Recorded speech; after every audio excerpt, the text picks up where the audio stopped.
First of all, we got the Reliance 30 amp cord. This is the cord that will plug into the generator. I got an 8K generator. And then this will plug into the transfer switch. That will power the solar system when the utility's off. Stuff's starting to come in. This is from Amazon.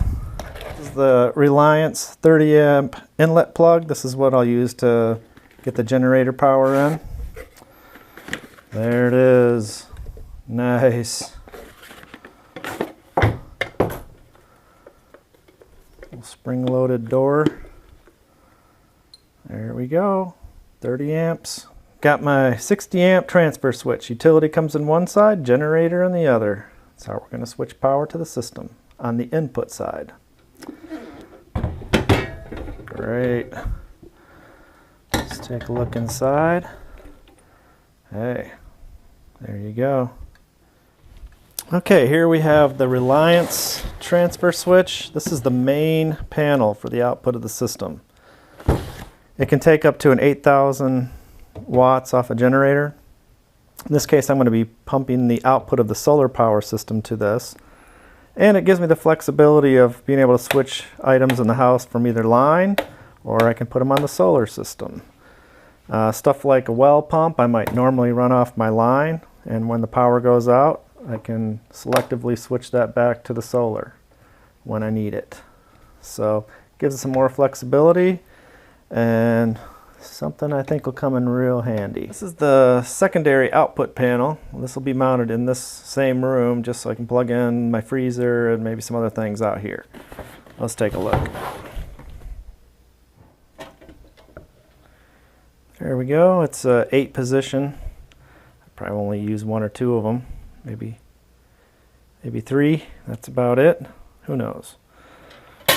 Let's see what's inside here. There we go. There's the inside. Altogether, I have 3 panels. I got a 60 amp input transfer switch that I can switch either from utility or generator input to my solar. The main output of the solar, which is also a transfer switch, so I can run either off solar or the line, any particular system in the house. Very flexible. And then the last one is the secondary output panel that will be in this room to run this stuff out here. I just got the 4-aught battery cable in. Heavy duty stuff. So here's another look at the battery cables now that I've sort of unwound them a little bit. This is welding cable, 4-aught, and this stuff's really nice. It's actually much more flexible than I thought it was going to be. So should be okay to work with. We'll see. There you go. 4-aught lugs.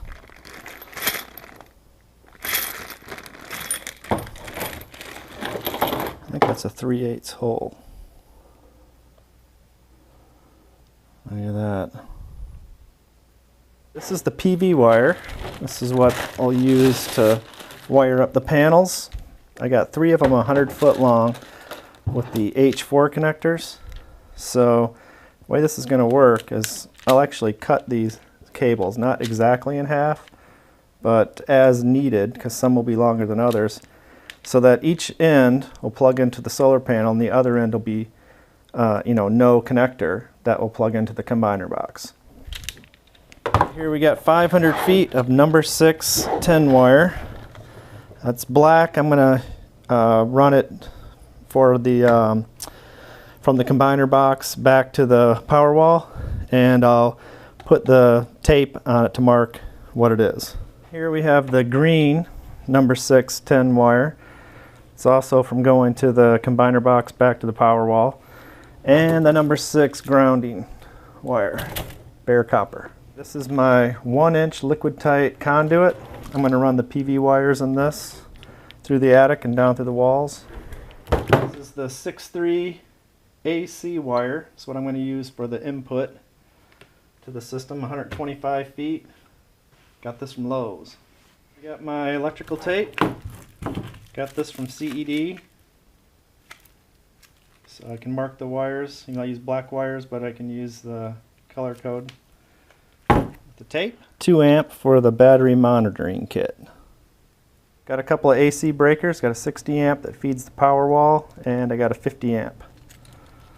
For no apparent reason. Here I've got a couple of multimeters. I got the DC version, which comes with a shunt. So there's the DC version. Oops. There's the wiring diagram for that. And here's the AC version. Comes with this, and I think this opens up. Yeah. Clamp that over the wire. So I'll probably use the DC side for battery monitoring, and the AC will be for the output of the system. All right, so these are my cable trays, 6x6 screw top. So just loosen these up and take the cover right off. Neat thing about this, I'm hoping I'm going to put all my cables in here, run everything through these cable trays, and then when I'm all done, you won't see any of the wires, and they'll be protected. This one is 36 inches, and these are 72 inches each.